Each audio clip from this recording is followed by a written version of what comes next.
लेकिन हैरानी की बात है, हमारे हिंदू धर्म के शीर्ष शंकराचार्य आज भी ब्रह्मा विष्णु महेश की वास्तविक स्थिति को नहीं समझ पाए हैं। ये हैं हिंदू धर्म के शीर्ष शंकराचार्य जगन्नाथ पुरी के पीठाधीश्वर श्री निश्चलानंद सरस्वती जी महाराज। इनकी एक प्रवचन सभा में एक बच्चे ने बहुत ही सधा हुआ सवाल किया। पहले इस बच्चे का सवाल सुन लीजिए। मैं कक्षा 5 का छात्र हूँ और मेरा ये प्रश्न है कि शिव पुराण में तो ये लिखा है कि महादेव सबसे बड़े हैं और विष्णु पुराण में ये लिखा है कि विष्णु जी सबसे बड़े हैं, तो फिर कौन सबसे बड़े है? दर्शकों, निसंदेह बच्चे ने बहुत अच्छा सवाल किया है, लेकिन क्या शंकराचार्य जी का जवाब भी इतना ही अच्छा होगा? सुनिए एक बार शंकराचार्य जी का जवाब। बहुत अच्छा प्रश्न। बैठो शर्मा जी, प्रेमनाथ प्रसिद्ध बैठ।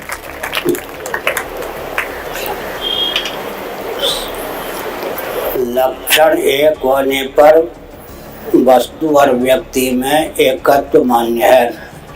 लक्षण साम्य से वस्तु साम्य के कारण वेदों में जो परमात्मा का लक्षण है वही लक्षण पौराणिक जगत में और वेदों में भी स्कंदोपनिषद आदि वेद हैं।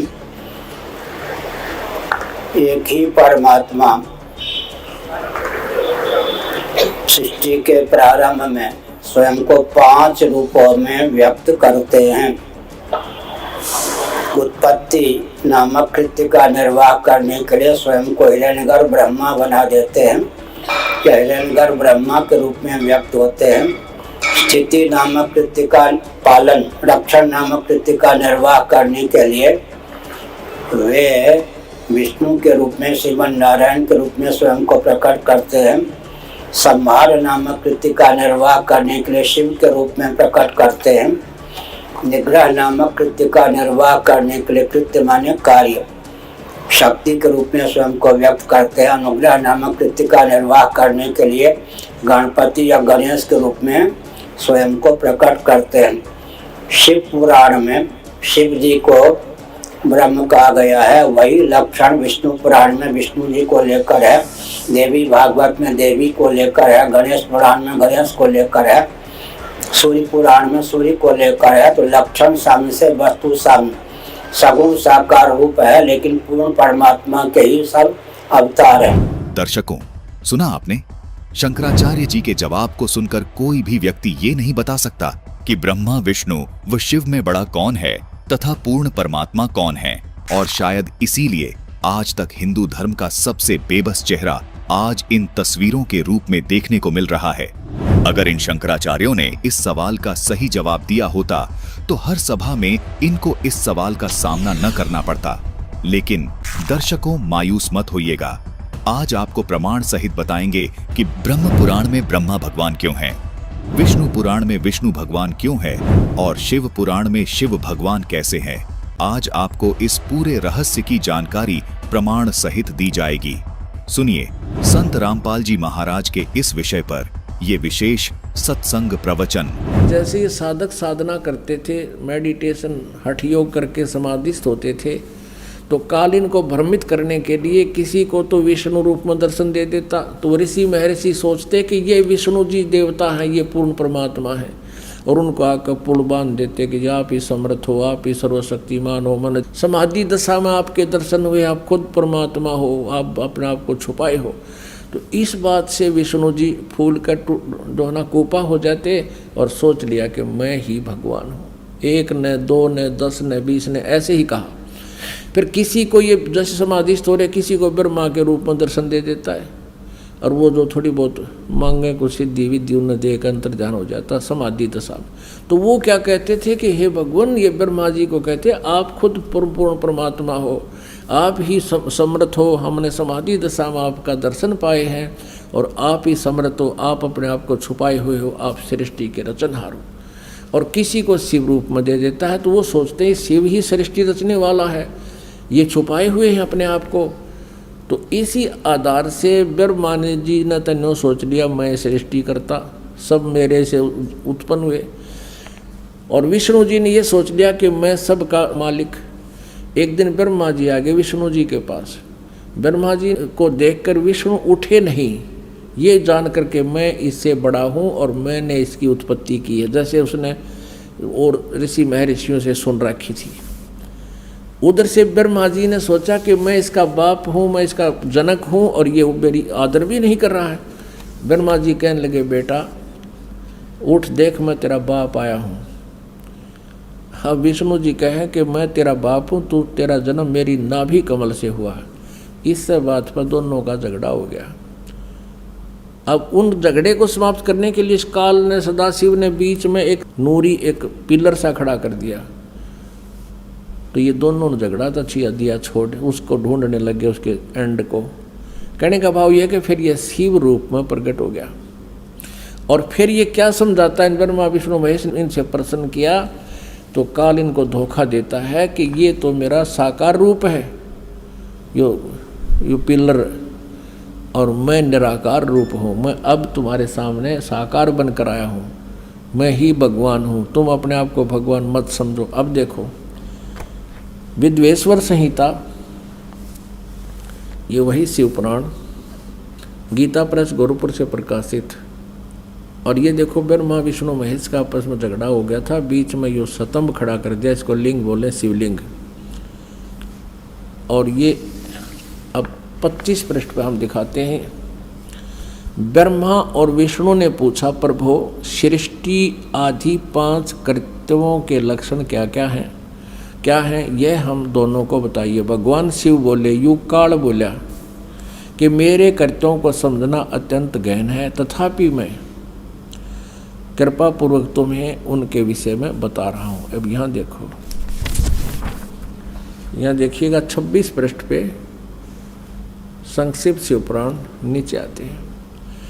अब ये काल शिव रूप में खड़ा क्या कह रहा है, पुत्रो तुम दोनों ने तपस्या करके प्रसन्न हुए मुझ परमेश्वर से सृष्टि और सतिथि नामक 2 कृत प्राप्त किए, ये तुमको बहुत प्रिय है। अब देखो ये तो 2 तो ये हो गए ब्रह्मा और विष्णु, और फिर क्या कहता है, इसी प्रकार मेरी विभूति स्वरूप रुद्र और महेश्वर ने, यूँ मैं गलत लिखा है, 2 अन्य उत्तम कृत संहार और तिरोभाव मुझसे प्राप्त किए हैं।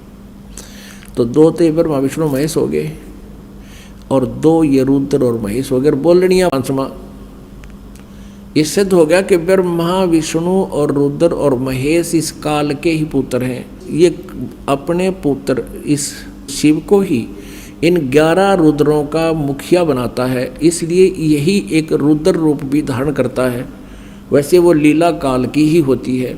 तो यहाँ ये महेश और रुद्र को 4 सुनकर अब भ्रम ना पड़ना, हमने ये देखना है कि ये ब्रह्मा विष्णु और महेश ये इनसे न्यारा है जो इनका पिता जो ये बोल रहा है जिससे इनका जन्म हुआ है। हमने 4 सिद्ध करने थे ये न्यारे न्यारे। तो ब्रह्मा विष्णु और महेश, रुद्र भी इन्हीं की एक अलग से इन्होंने बना रखा मुखिया, वो अलग है। तो ये ब्रह्मा विष्णु और ये महेश ये इस काल के पुत्र हैं, ये सिद्ध करना था इनका जन्म, और दुर्गा इनकी माता है। दर्शकों, संत रामपाल जी महाराज ने पवित्र शास्त्रों से ये प्रमाणित कर दिया कि ब्रह्म पुराण में ब्रह्मा जी को सर्वशक्तिमान अर्थात बड़ा क्यों बताया है, विष्णु पुराण में विष्णु जी को और शिव पुराण में शिव जी को बड़ा क्यों बताया है। संत रामपाल जी महाराज ने प्रमाणित किया है कि काल ब्रह्म ने जिन ऋषियों को समाधि दशा में ब्रह्मा रूप में दर्शन दिए, उन ऋषियों ने मान लिया कि ब्रह्मा जी ही सबके रचयिता हैं और सबसे श्रेष्ठ हैं। इनसे ही ये देवता उत्पन्न हुए हैं। फिर उन ऋषि जनों ने ब्रह्मा पुराण में ब्रह्मा जी की महिमा का गुणगान करते हुए ब्रह्मा जी को सबसे बड़ा लिख दिया।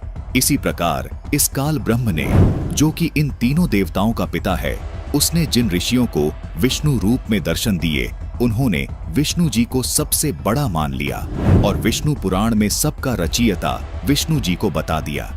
इसी प्रकार जिन ऋषियों को इस काल ब्रह्म ने शिव रूप में दर्शन दिए, उन्होंने शिव को सबका रचयिता मान लिया और शिव पुराण में शिव की महिमा का गुणगान करते हुए शिव को सबसे बड़ा बता दिया।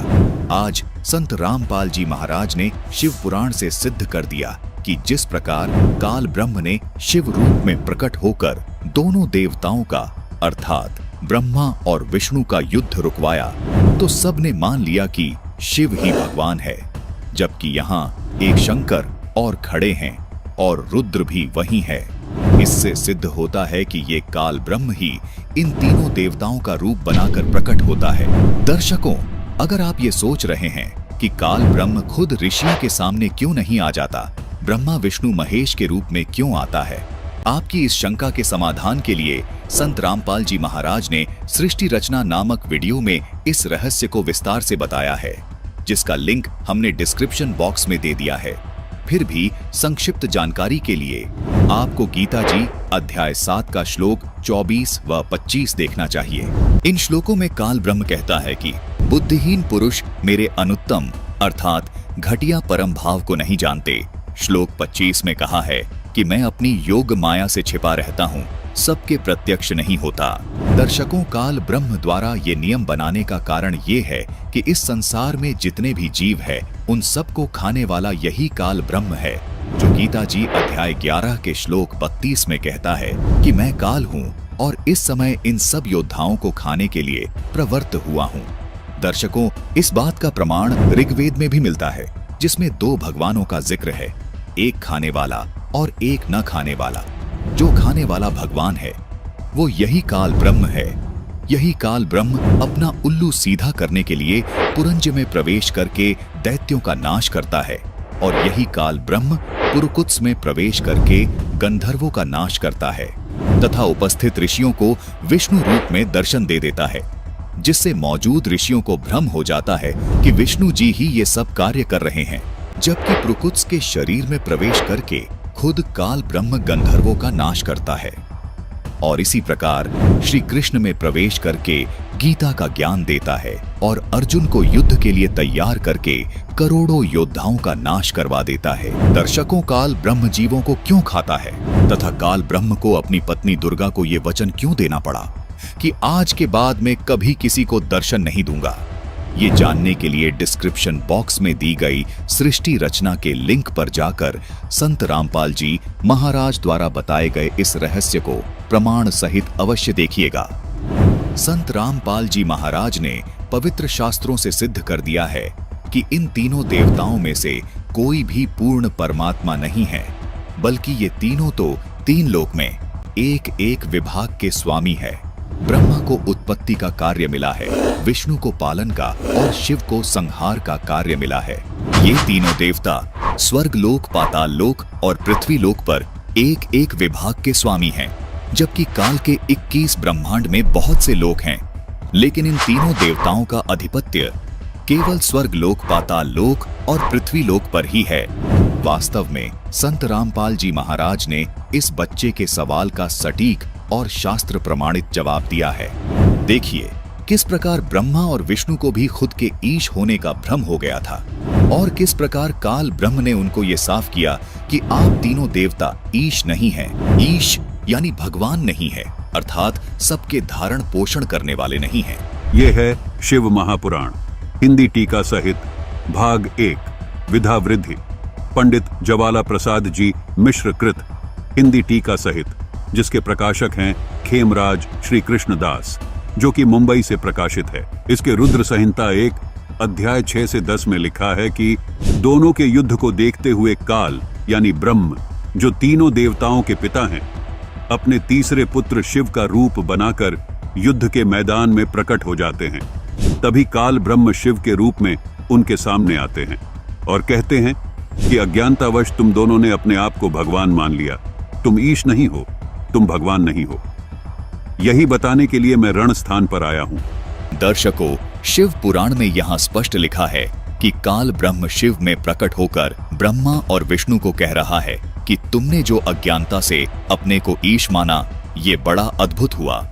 अर्थात तुम ईश नहीं हो, तुम भगवान नहीं हो। तुम्हारा ये भ्रम दूर करने के लिए ही मैं यहाँ रण स्थान पर प्रकट हुआ हूँ। दर्शकों, यही भ्रम हिंदू धर्म के बहुत से धर्म गुरुओं को हो रखा है, जबकि हमारे पुराण ये स्पष्ट कर रहे हैं कि ये तीनों देवता पूर्ण परमात्मा नहीं हैं, इनसे ऊपर कोई और भगवान है।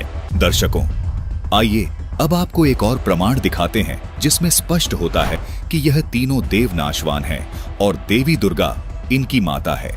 ये है संक्षिप्त देवी भागवत, जिसके पेज 138 पर विष्णु भगवान देवी दुर्गा से कहते हैं कि तुम शुद्ध स्वरूपा हो। यह सारा संसार तुमसे उद्भासित हो रहा है। मैं यानी विष्णु, ब्रह्मा और शंकर तुम्हारी कृपा से विद्यमान है। हमारा तो आविर्भाव यानी जन्म, तिरोभाव यानी मृत्यु हुआ करता है। केवल तुम ही नित्य हो, जगत जननी हो, प्रकृति और सनातनी देवी हो। दर्शकों, ये प्रकृति शब्द भी आप ध्यान में रखना। प्रकृति इसी दुर्गा को कहते हैं। ये हम आपको आगे चलकर गीता जी से प्रमाणित करेंगे। दर्शकों, इस लेख से ये बात स्पष्ट हुई कि तीनों देवता ब्रह्मा, विष्णु और शिव नाशवान हैं और उनकी माता देवी दुर्गा हैं। आगे भगवान शिव यानी शंकर जी देवी दुर्गा को कहते हैं कि हे देवी, यदि महाभाग विष्णु तुम ही से प्रकट हुए हैं तो उनके बाद उत्पन्न होने वाले ब्रह्मा भी तुम्हारे ही बालक हुए, तो फिर मैं तमोगुणी लीला करने वाला शंकर तुम्हारी संतान नहीं हुआ, यानी मुझे भी उत्पन्न करने वाली तुम ही हो। आगे कहते हैं कि हे देवी, इस संसार की सृष्टि, स्थिति और संहार में तुम्हारे गुण सदा समर्थ हैं। उन्हीं तीनों गुणों से उत्पन्न हम यानी ब्रह्मा, विष्णु और शंकर नियमानुसार कार्य में तत्पर रहते हैं। दर्शकों, यहां यह स्पष्ट हुआ कि ब्रह्मा, विष्णु, महेश ही तीनों गुण हैं। दर्शकों, आइए आपको एक और प्रमाण दिखाते हैं कि ब्रह्मा, विष्णु, महेश तीनों गुण हैं और दुर्गा इनकी माता है। देखिए, ये है श्रीमद् देवी भागवत, हिंदी टीका सहित, भाग 1, खेमराज श्री कृष्णदास प्रकाशन, बंबई। इसके तृतीय स्कंद के पेज नंबर 11 पर भगवान शंकर देवी दुर्गा को कहते हैं कि हे माता, यदि आप हमारे ऊपर सदा दया युक्त रहती हैं तो हमको तमोगुण किस प्रकार प्रदान किया, ब्रह्मा को रजोगुण प्रदान किया है और हरि यानी विष्णु जी को सतोगुण क्यों बना दिया। नीचे संस्कृत भी आप देख सकते हैं। यदि दया धर्मना न सदाम्बिके कथम अहम विहित च तमोगुण कमल ज रजो गुण संभव सुविहित कीमो सतो गुणो हरि। दर्शकों, यहां भगवान शंकर देवी दुर्गा से कह रहे हैं कि हे माता, आप हम पर दया रखती हैं तो आपने मुझे तमोगुण क्यों बना दिया और कमल से उत्पन्न होने वाले ब्रह्मा को रजोगुण क्यों बना दिया तथा हरि यानी विष्णु को सतोगुण क्यों बना दिया। इससे स्पष्ट हुआ कि ये तीनों गुण ब्रह्मा, विष्णु और महेश हैं। दर्शकों, अभी आपको एक और प्रमाण दिखाते हैं जिससे ये बिल्कुल स्पष्ट हो जाएगा कि ये तीनों देवता ही तीन गुण हैं। ये है संक्षिप्त मार्कंडेय पुराण, सचित्र मोटा टाइप, गीता प्रेस गोरखपुर से प्रकाशित, जिसके 131 पृष्ठ पर लिखा है कि रजोगुण प्रधान ब्रह्मा, तमोगुण प्रधान रुद्र और सतोगुण प्रधान विश्वपालक विष्णु हैं। ये ही तीन देवता हैं और ये ही तीन गुण हैं। दर्शकों, मार्कंडेय पुराण ने यह स्पष्ट कर दिया कि ये तीनों देवता ही तीन गुण हैं। आइए अब देखिए इन तीन गुणों की भक्ति करने वालों के विषय में श्रीमद् देवी भगवत गीता जी में क्या लिखा है। ये है श्रीमद् भगवत गीता, गीता प्रेस गोरखपुर से प्रकाशित, अध्याय 7 के श्लोक 12 में लिखा है कि जो सतोगुण से उत्पन्न होने वाले भाव हैं और जो रजोगुण से तथा तमोगुण से होने वाले भाव हैं, उनको तू मुझसे ही होने वाला ऐसा जान। इस श्लोक में यह स्पष्ट हुआ कि रजोगुण यानी ब्रह्मा से उत्पत्ति, सतोगुण विष्णु से स्थिति और तमोगुण शिव जी से संहार हो रहा है। अध्याय 7 के श्लोक 13 में लिखा है कि गुणों के कार्य रूप सात्विक, रजस और तमस, इन तीनों प्रकार के भाव से ये सारा संसार मोहित हो रहा है, इसलिए इन तीनों गुण से परे मुझे नहीं जानते। अध्याय 7 के श्लोक 14 में लिखा है कि ये त्रिगुणमयी माया बड़ी दुस्तर यानी घटिया है। जो पुरुष इस माया का उल्लंघन कर जाते हैं वो संसार से पार हो जाते हैं। दर्शकों, गीता ज्ञान दाता का कहना है कि जो साधक इन तीनों गुणों की भक्ति न करके ऊपर उठ जाते हैं यानी मेरी भक्ति करते हैं, उनको ज्यादा लाभ मिलता है। अध्याय 7 के श्लोक 15 में लिखा है कि इस त्रिगुण माया के द्वारा यानी ब्रह्मा, विष्णु, महेश के द्वारा जिनका ज्ञान हरा जा चुका है, वे आसुर स्वभाव को धारण किए हुए मनुष्यों में नीच, दूषित कर्म करने वाले मूढ़ लोग मुझको नहीं भजते। दर्शकों, यहाँ इस भजते शब्द पर गौर करना जरूरी है। भजना मतलब पूजा करना, भक्ति करना। यहाँ गीता ज्ञानदाता ने स्पष्ट किया है, जिनका ज्ञान त्रिगुणमयी माया के द्वारा हरा जा चुका है। यहाँ गुणों से मतलब सीधा तीनों देवताओं से है, क्योंकि गुणों को नहीं भजा जाता। यहाँ गीता ज्ञानदाता का कहना है कि जिनका ज्ञान इन त्रिगुणमयी माया के द्वारा अथवा इन तीनों देवताओं के द्वारा हरा जा चुका है, मतलब जो इन देवताओं को ही भगवान मान चुके हैं, वो असुर स्वभाव को धारण किए हुए मूढ़ यानी मूर्ख लोग मुझे भी नहीं भजते। दर्शकों, ये सिद्ध हुआ कि हमारे हिंदू धर्म के शीर्ष शंकराचार्यों को भी अपने शास्त्रों का ज्ञान नहीं है। केवल सुनी सुनाई बातों को भोली जनता के सामने सुनाकर केवल झूठी महिमा बनाए बैठे हैं। वास्तविक ज्ञान संत रामपाल जी महाराज ने अपने ही पवित्र शास्त्रों से आप सबके सामने रख दिया है। दर्शकों, ऐसा नहीं है कि आदरणीय शंकराचार्य जी पुराणों को नहीं मानते। हिंदू धर्म में प्रत्येक व्यक्ति और स्वयं शंकराचार्य जी भी पुराणों को परम सत्य मानते हैं। देखिए, शंकराचार्य जी स्वयं इस बात की पुष्टि कर रहे हैं। तो शंकराचार्य जी क्या पुराणों को भी सत्य मानते हैं? परम सत्य। आप जी पुराणों को भी सत्य मानते हैं? मानते हैं। क्या आप जी पुराणों को सत्य मानते हैं? सत्य ही है। क्या आप पुराणों को भी सत्य मानते हैं? नहीं, पुराण सत्य है। पुराण को हम कैसा सत्य माने? हमारे लिए पुराण सत्य ही है। दर्शकों, यदि पुराण परम सत्य हैं और पुराणों में ब्रह्मा विष्णु महेश के पिता सदाशिव अर्थात काल ब्रह्म है और इनकी माता देवी दुर्गा जी हैं, तो फिर शंकराचार्य जी जो ज्ञान इस बच्चे को दे रहे हैं वो क्या है? दर्शकों, आखिर समाज के सामने ब्रह्मा विष्णु महेश को सर्वशक्तिमान बताकर भ्रमित क्यों किया जा रहा है? तीनों देवताओं को एक ही तत्व बताकर बार बार झूठ बोला जाता है, जबकि ब्रह्मा विष्णु महेश तीन देवता हैं और तीनों देवी दुर्गा और काल ब्रह्म के पुत्र हैं। ये बात संत रामपाल जी महाराज ने अपने पवित्र पुराणों से सिद्ध कर दी है। लेकिन ये तमाम धर्मगुरु शास्त्र विरुद्ध ज्ञान देकर समाज को सर्व सुखों से और पूर्ण मोक्ष से वंचित कर रहे हैं। आज संत रामपाल जी महाराज के अतिरिक्त इस धरती पर कोई पूर्ण संत नहीं है। इतना अद्भुत और गूढ़ ज्ञान जो हमारे ही पवित्र शास्त्रों में छुपा था, उसको केवल संत रामपाल जी महाराज ने ही भक्त समाज को बताया और समझाया है।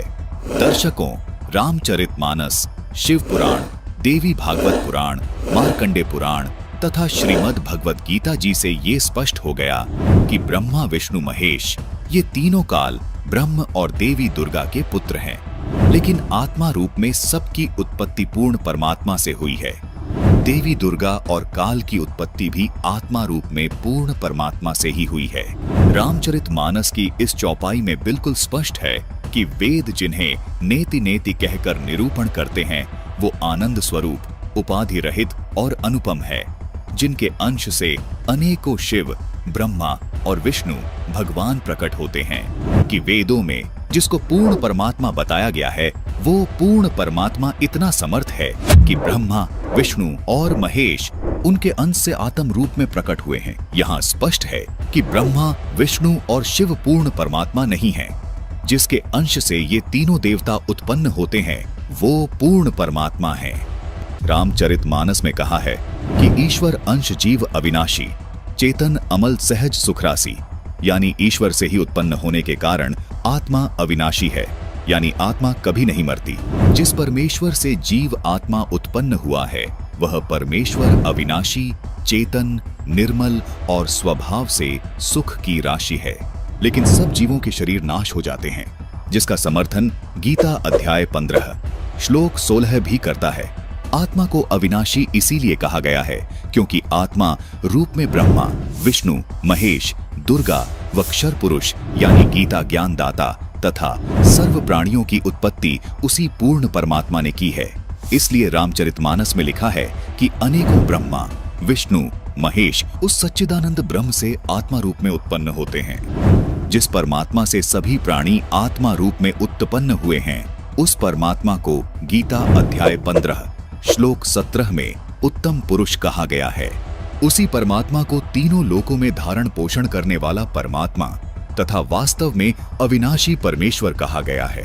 गीता अध्याय 4 श्लोक 5 और 9 में तथा गीता जी अध्याय 2 श्लोक 12 में तथा गीता अध्याय 10 श्लोक 2 में गीता ज्ञानदाता यानी क्षर पुरुष ने अपने आप को नाशवान कहा है तथा स्वीकार किया है कि अर्जुन मेरे और तेरे बहुत जन्म हो चुके हैं, उनको तू नहीं जानता, मैं जानता हूँ।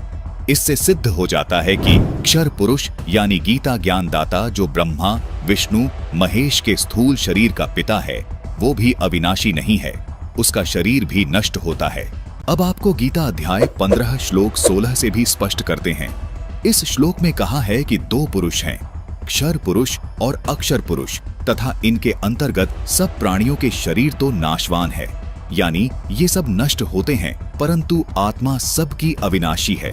इसलिए ही रामचरितमानस में कहा है कि ईश्वर अंश जीव अविनाशी, चेतन अमल सहज सुखरासी, यानी परमात्मा का अंश होने के कारण आत्मा का कभी नाश नहीं होता। गीता अध्याय 15 श्लोक 17 में पूर्ण परमात्मा को उत्तम पुरुष और अविनाशी इसलिए कहा गया है क्योंकि उत्तम पुरुष यानी पूर्ण परमात्मा का शरीर भी अविनाशी है। इस उत्तम पुरुष को परमात्मा भी इसलिए कहा गया है क्योंकि ये पूर्ण रूप से अविनाशी है, सब आत्माओं का स्वामी है, जिसका शरीर भी कभी नष्ट नहीं होता।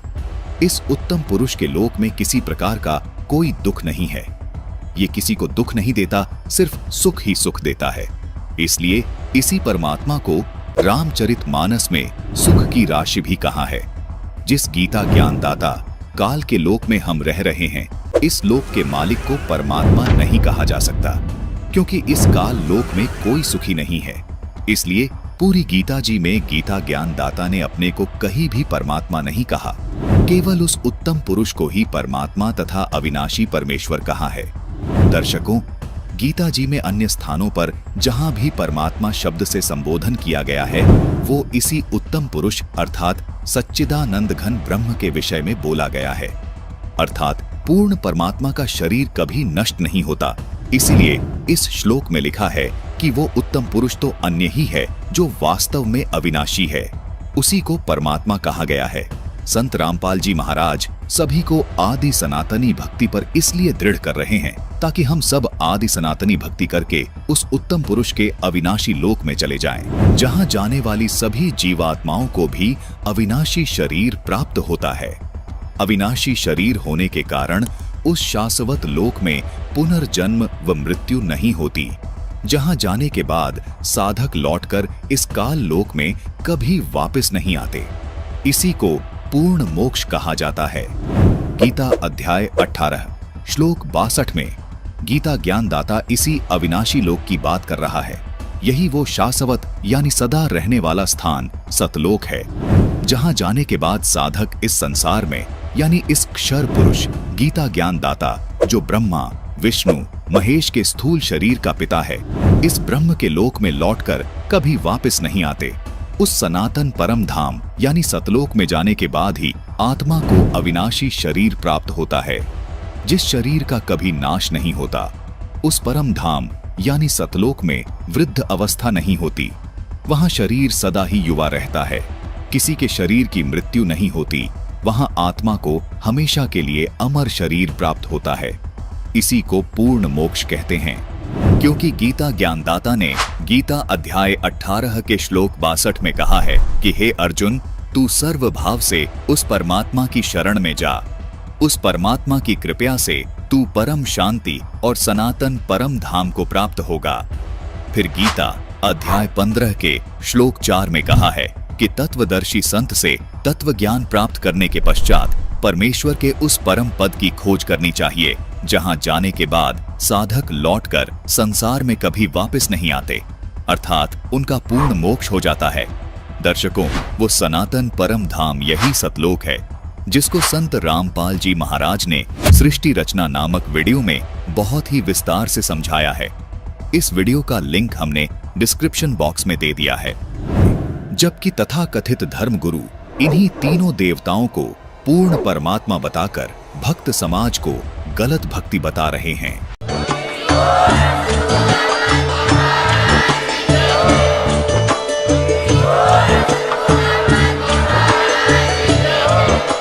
अगर आप ये वीडियो YouTube पर देख रहे हैं तो हमारे चैनल को सब्सक्राइब करें और बेल आइकन को दबाना ना भूलें। अगर आप फेसबुक पर ये वीडियो देख रहे हैं तो हमारे पेज को लाइक करें।